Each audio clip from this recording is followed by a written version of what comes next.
समस्त press Lord आपण देखुं प्रभु जीवंत वाक्य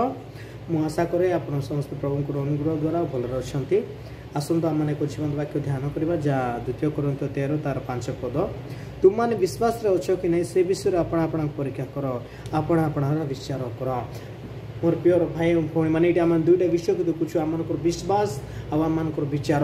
आज आम विचार आम निजे कर आवश्यकता रही है मोर प्योर भाई भौणी मैंने आज आम विश्वास केते अच्छी निजे देखार आवश्यकता रही है मोर प्योर भाई भौणी मैंने विचार अतिपाई करवा जब आम कौन सी खराब कार्य करुचु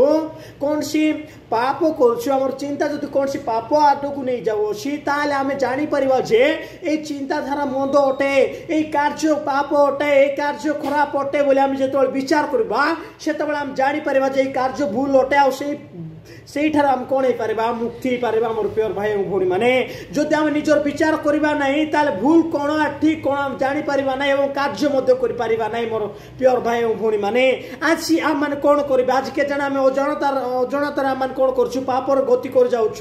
आज के जाने आम अजाणतार ईश्वर आम जो विश्वास अच्छी से विश्वास को आम भांगी देचु मोर प्योर भाई भौणी मैंने से आज वाक्य कौन कौन आज तुम ईश्वर तुम विश्वास के अच्छी आज तुम विचार तुम निजे करो तुम क्यों प्रकार कार्य जगतर करुच आज आम जो बाइबल पढ़ुचु वाक्य प्रचार करुचु शुणुचु किंतु जदि आज आम निजर विचार करवा नहीं ताले केबे मध्य आम गोटे प्रकृत ख्रीष्टान हो पारिबा नहीं आज आम जीवन रे ईश्वर विश्वास केते अछि चा जदि देखिबा नहीं ताले आम विश्वास को आम स्ट्रांग करि पारिबा नहीं मोर प्योर भाई भौणी माने आज मु कह विचार कर ईश्वर वाक्य कहूछि कोन आज आपनकर जीवन रे कोन कमी अछि आज आपनकर जीवन रे ईश्वर संपर्क केमिति अछि ता निजकु निज आम समीक्षण करवा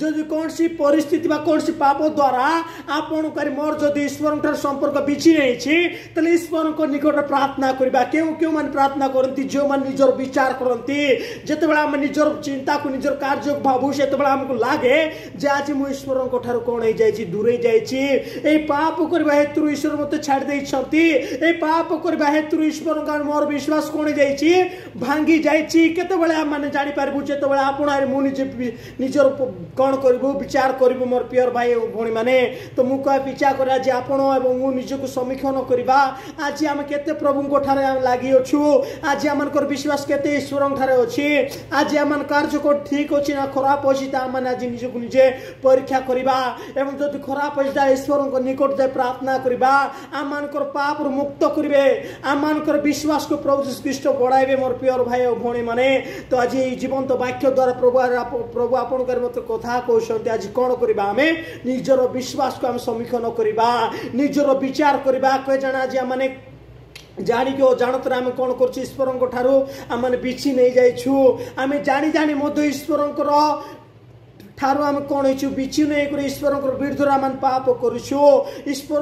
आम मध्य जो विश्वास थिला से विश्वास के जाने भांगी जाइए आज हम निजको भाव्या जो आम जीवन जोटा कमी देखुचु ता ईश्वर को निकट जे आम डाक पकाइबा एवं परमेश्वर से डाक को शुणे आपण जो विश्वास कमी अच्छी पूर्ण करेंगे आपण जो पाप कर जीवन जो देखा जाउची से पाप ठार परमेश्वर आपण मत मुक्त करेंगे तो आज आम अन्यर विचार करवा नहीं अन्यर माने विश्वास देखा नहीं किंतु निजर विश्वास और निजर विचार करवा एवं आम ठार जो पाप जो कार्य कुकार्य देखा जाउची ताकु त्याग कर ईश्वर ठारे नूतन संपर्क आरंभ करवा तो प्रभु आज अल्प शिक्षा द्वारा आपण मत बाल रूप आशीर्वाद करंतु आमेन।